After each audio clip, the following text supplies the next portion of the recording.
परिचय शोभन महापात्र उपसभापति विजु युव जनता दल बारंगल। जून 1 हवाक निर्वाचन आप कौन कहे?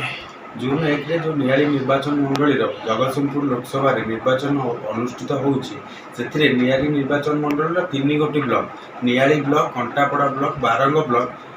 जेहेतु आमर 3 थर विधायक प्रोफेसर डॉक्टर प्रमोद कुमार मल्लिक आम सहित सबु बेले सबु समय सुख दुखर साथी रही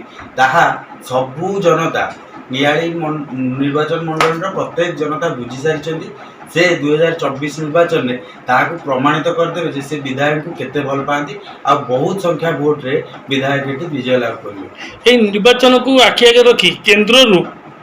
केंद्र मंत्री माने ओडिशा डेरा पकाउछन से बाबद कौन कहे? ये भल कथा आप पचार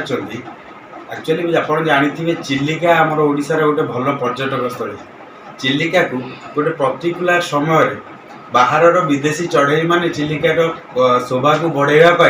बहुत संख्यार आसिक जमा होता है जहाँफल कि चिलिका सेमती रही है कि से पक्षी गुड़ा समय सांगे उड़ी जाती सेमती वर्तमान केन्द्र मंत्री माने जो सब आसिक ओडिशा रे प्रचार प्रसार करुँच निर्वाचन पर लोक देखा पाइबे यह हूँ दुख माने ओडिशावासी समस्ते जानी कि यार कौन मूल्य ना कि से बार बार आसवा किसी प्रभाव पकेब ना।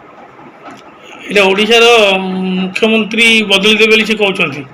बदली पारे यहाँ आगे हास्यास्पद कथा वर्तमान विजु जनता दल सुप्रीमो माननीय मुख्यमंत्री श्री नवीन पट्टनायक आम मानू वर्तमान षष्ठ थर पर मुख्यमंत्री होगापाई जाऊँ लोकप्रियता ओडिशावासी जनप्रियता समस्त ओडिशावासी जानते 147 जाक विधानसभा आमको लगुच कि एथर बहुत संख्यार जीति पुणी से सरकार करेंगे जोटा कि 1/3 अधिका हम पचे कमिबनी न्याय निर्वाचन मंडल भी केन्द्र मंत्री आसवे शुणा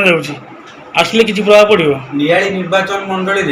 मान्यवर विधायक एत संख्यार जनप्रियता रही 3 गोटी ब्लॉक जगह जोटि कि केन्द्र मंत्री मानकर प्रभाव कौन प्रकार पड़ो ना एठी केवल दुईटी कथा लोक जानते